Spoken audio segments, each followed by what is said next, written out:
Assalamu alaikum students, hope all of you are fine.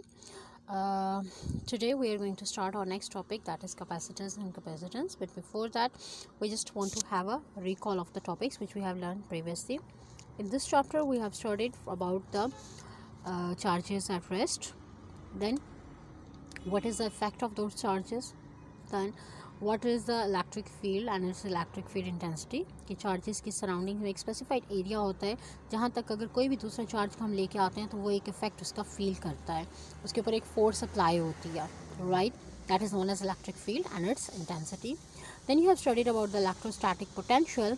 Electrostatic potential क्या होता है? That it is a electric potential at a point in an electric field is equal to the amount of work done in bringing a unit positive charge from infinity to that point. किसी भी field के अंदर, suppose ये आपके पास एक field है, इस field के अंदर आपने एक बाहर से एक चार्ज को इस फील्ड के अंदर लेके आना है, तो दैट एबिलिटी, ये उसके ऊपर जो काम आप कर रहे हो, that is known as the potential, electric potential. इसके बाद अगर आप किसी भी फील्ड के अंदर, सपोज ये दो प्लेट्स मौजूद हैं, इनके दरमियान एक फील्ड प्रोड्यूस हुई हुई है, इस फील्ड के अंदर आप एक चार्ज को रिलीज़ करेंगे, फ्री करेंगे, तो वो हमेशा हायर पोटेंशियल से लोअर पोटेंशियल की तरफ मूव करता है, राइट. तो that is due to the potential difference. ये क्यों होता है? This is because of the potential difference, कि हमेशा पॉजिटिव चार्जेस जो होते हैं ये हाई पोटेंशियल होते हैं, नेगेटिव चार्जेस इनकी लो पोटेंशियल होती है. अगर आप रिलीज़ करेंगे तो वो ऑटोमेटिकली हायर से लोअर की तरफ मूव करेगा. लेकिन अगर आप नेगेटिव से किसी चार्ज को पॉजिटिव की साइड पर मूव करना चाहते हैं तो आपको extra energy, extra work done करना पड़ेगा और एनर्जी प्रोवाइड करनी पड़ेगी उस चार्ज को, and that energy provided is depending upon the potential difference. So what is the definition of potential difference? That the energy supplied by a unit charge as it moves from one point to the other in the direction of the field is called potential difference between two points. कि एक point charge को अपने low potential से high potential पे ले जाने के लिए जो एनर्जी प्रोवाइड करते हैं, that difference is known as the, that energy is known as the potential difference. So today we are going to start our new topic, that is capacitors and capacitance. अब capacitors क्या होते हैं? Capacitors are the device which is used to store the charge. ठीक है. अब आपके पास free state static charge मौजूद है, लेकिन उन्हें आपने यूज़ करना है, तो उसके लिए क्या करेंगे? आप चार्जेस को कहीं पे स्टोर करेंगे. तो जो इंस्ट्रूमेंट चार्जेस को स्टोर करता है, that is known as the capacitors. अब कैपेसिटर्स का स्ट्रक्चर कैसा दिया होता है? It consist of two thin metal plates होती हैं, like here it is mention in the figure, right. If you will see, these are the two thin plates, ठीक है. और इन दोनों प्लेट्स के दरमियान एक एयर या कोई भी मीडियम मौजूद होता है. एयर भी है, कोई और मीडियम भी यूज़ हो सकता है. It may be a thin paper, it may be a mica, different depending upon the capacitors. And the two plates are connected with the going to connect with the battery. जब उसे battery के साथ connect किया जाता है तो obviously charges flow करते हैं.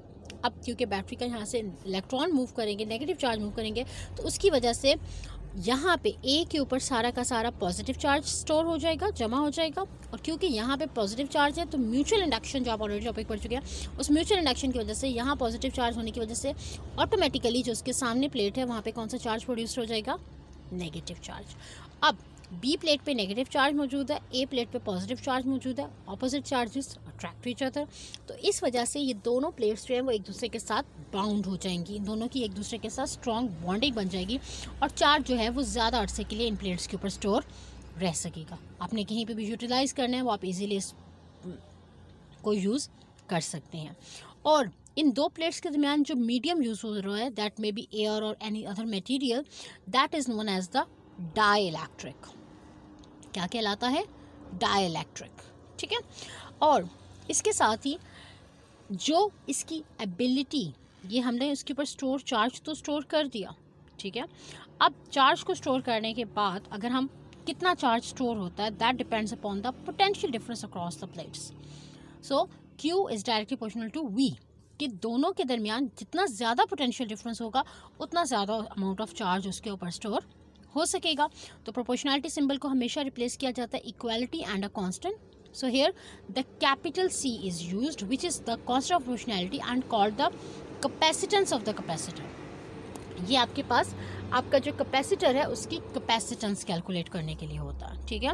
सो व्हाट इज़ कैपेसिटेंस? कैपेसिटेंस को अगर हम डिफाइन करते हैं तो it is the ability of the capacitor to store charge. कि कितना किसी भी कैपेसिटर के ऊपर कितना चार्ज स्टोर हो सकता है, that ability is known as the capacitance. Capacitance को अगर हम फॉर्मूला कैलकुलेट करना हो तो C is equal to Q by V। अब यहाँ से आप ऑब्वियसली इसकी डेफिनेशन, क्योंकि एक स्केल यूनिट बन चुकी है, फिजिकल क्वांटिटी है, तो उसकी आप यूनिट लेंगे। यूनिट कैलकुलेट करने का तरीका आपको पता है, Q चार्ज को हम मेजर करते हैं in the coulomb, V voltage को करते हैं वोल्ट में, तो दैट इज़ कूलम पर वोल्ट। और इन शॉर्ट उसको कैपेसिटेंस को मेजर करने के लिए जो हम यूनिट यूज़ करते हैं that is the called the farad, that is farad. और फैरेड की डेफिनेशन क्या होगी, that if 1 coulomb of charge given to the plates of a capacitor produces a potential difference of 1 volt between the plates of the capacitor, then its capacitance would be 1 farad।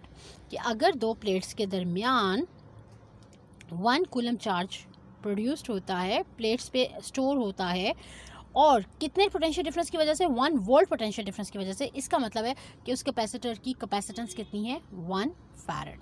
Farad is a large unit, ठीक है, 1 coulomb charge बहुत बड़ी quantity होती है, तो इस वजह से फैरेड भी एक बहुत बड़ी यूनिट है। तो जनरली जो हम लोग कैपेसिटर्स यूज़ करते हैं वो फैरेड्स में नहीं होते, बल्कि वो किस में होते हैं, माइक्रो फैरेड में, नैनो फैरेड में एंड पीको फैरेड में। एंड आई होप आपको सबको याद होगा कि माइक्रो का क्या मतलब होता है।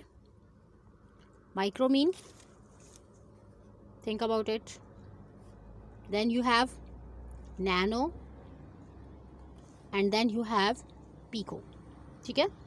ये आप लोगों ने ऑलरेडी 9th में पढ़ा था, जिसके मुताबिक पिको होता है 10⁻⁻12, नैनो होता है 10⁻⁻9 और माइक्रो होता है 10⁻⁻6, ठीक है। So I hope this is clear to you. Capacitors का टॉपिक आपको क्लियर हो चुका होगा। इसके साथ ही यहाँ पे एक छोटी सी डेफिनेशन आपको दी हुई है, इन्हें भी आप स्टडी कर लें। That electric potential is a characteristic of the field of source charge and is independent of a test charge that may be placed in the field. But potential energy is a characteristic of both the fields and test charge. It is produced due to the interaction of the field and the test charge placed in the field.